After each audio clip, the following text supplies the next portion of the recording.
to take my ass to sleep. So I woke up in the morning. The first thing that I hear, I put on the diss track. I put on Bigfoot. And when I tell you that was one of the worst diss tracks of all time, one of the worst diss tracks of all time. Nicki Minaj's diss track to Megan Thee Stallion was one of the worst diss tracks that I ever heard. Now, this is the reason behind it. The big reason is because she tweeted out all the lyrics before we even heard it. She pretty much used all of the tweets that she was going at Megan Thee Stallion with, compiled them into a song, and then added some extra audio on it where she was talking at the end like she was possessed like a demon. That's all she did.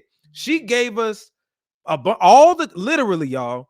If you go and look at now, she tweeted so much by now, but if you go back and scroll down on her Twitter, look at her tweets when she was talking about all the Henny drinking and all this other stuff. Matter of fact, let me pull this up.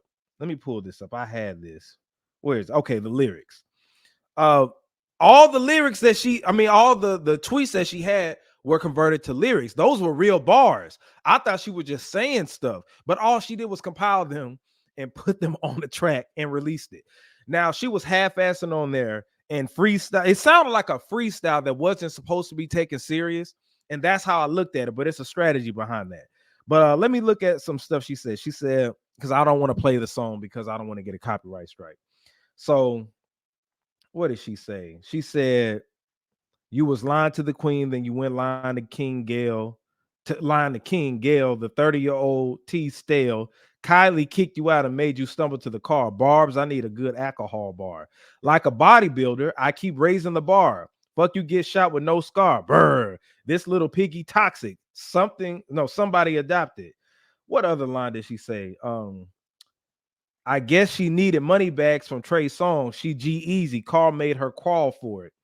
But what did she say? She that lied on your dead mama. Lied on your dead mama. That was in the song.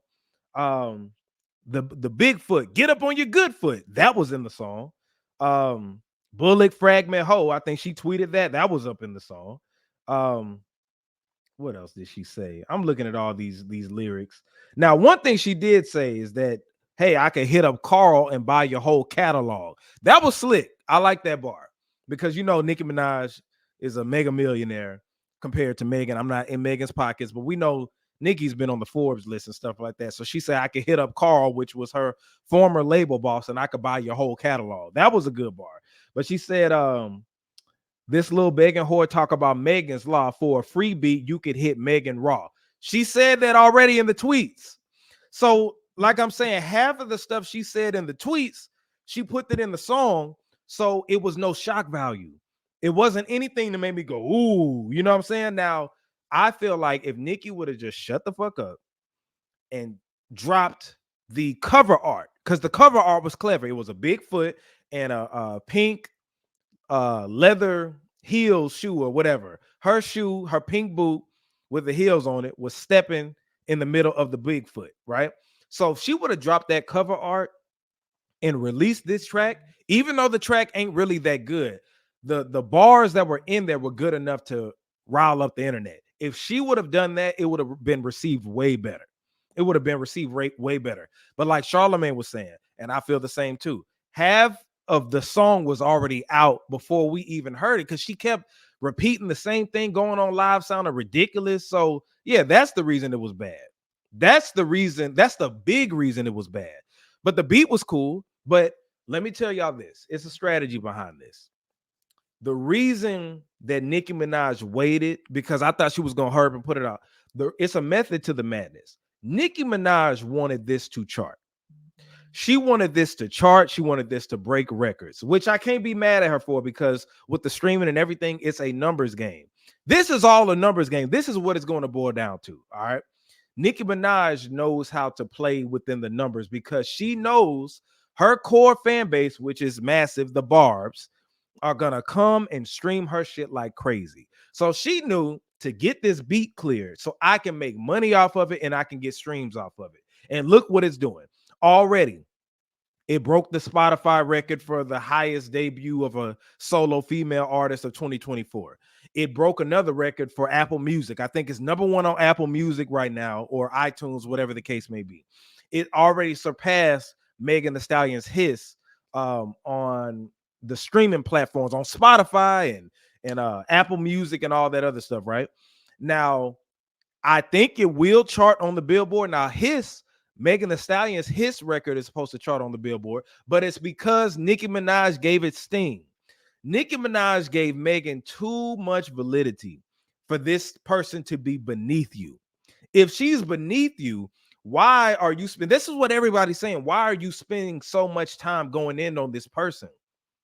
Why are you spending so much time going in on this person who's insignificant, who all this? But you know what I think it is? I think Nicki Minaj has a bug up her ass about Megan Thee Stallion because Megan Thee Stallion has 3 Grammys over Nicki. Now, I didn't even realize that Nicki didn't even have any Grammys. For as long as she's been out and all the accomplishments she's had, she's broken Aretha Franklin's record for like more like the top entries on Billboard, platinum record sales, one of the highest selling female hip hop artists of all time, but she does not have a Grammy. Compared to the music that Megan makes, that's a slap in the face from her. Megan Thee Stallion just don't do it for me all the way. But the fact that she has 3, not 1, not 2, but 3 Grammys over Nicki Minaj, I know Nicki Minaj has a bug up her ass about it. Now, this is the thing, man. Like, I think that Megan can't win the war. Megan won't be able to win this war. She could probably win the battle right now because a lot of people are saying they prefer Hiss over Bigfoot, but that's only because of the crazy antics that Nicki Minaj got going on. Keep in mind, Hiss wasn't just about wasn't just about Nicki Minaj. It threw a bar out there about her. That's it. Just one line.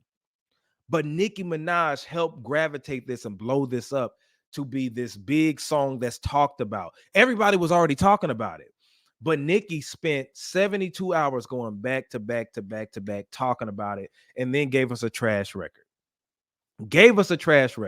Now, I think the question is, should Megan Thee Stallion respond to this diss record? Let me know in the comment section. Do you think that Megan Thee Stallion should respond to this diss record? If you ask me, it's 2 reasons why I think it's 1 reason I feel like she shouldn't, and then 1 reason I feel like she should. Now let's talk about why she shouldn't. Nicki is massive. Megan is independent.